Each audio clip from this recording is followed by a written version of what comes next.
সিলেটের পর নির্বাচনী সমাবেশে যোগ দিতে রাতে চট্টগ্রামে যাবেন বিএনপি চেয়ারম্যান তারেক রহমান। গুলশানে বিএনপির কেন্দ্রীয় নির্বাচন কার্যালয়ে সংবাদ সম্মেলনে চেয়ারম্যানের উপদেষ্টা মাহাদি আমিন জানান, রাত 7:35 তারেক রহমান বিমানে চট্টগ্রামের উদ্দেশ্যে রওনা হবেন।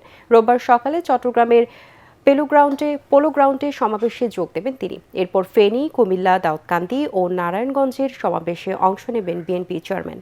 এ সময় বিএনপির সাথে ভারতের চুক্তি হয়েছে জামাতে ইসলামীর নায়েবে আমির আবদুল্লাহ মোহাম্মদ তাহিরের অভিযোগ রাজনৈতিক অপপ্রচার বলে মন্তব্য করে মাহাদি আমিন বলেন, এ তথ্যের ন্যূনতম বাস্তবতা নেই। ভারতের সঙ্গে চুক্তির বিষয়ে যে দাবিটি করেছেন, তিনি একটি মিডিয়ার কথা বলেছেন। স্বাভাবিকভাবেই তার সপক্ষে তিনি কোনো প্রমাণ উপস্থাপন করতে পারেননি, কোনো প্রমাণ উপস্থাপন করতে পারবেনও না। কারণ যে তথ্য মিডিয়া এসেছে বলে তিনি দাবি করেছেন, সেটির ন্যূনতম কোনো বাস্তবতা নাই, ন্যূনতম কোনো সত্যতা নেই। আমরা মনে করি এটা অপকৌশল বা অজ্ঞতা যেটিই হোক, ভারতের সাথে বিএনপির চুক্তির বিষয়ে যেসব কথা বলা হচ্ছে তা সম্পূর্ণরূপে অপপ্রচার।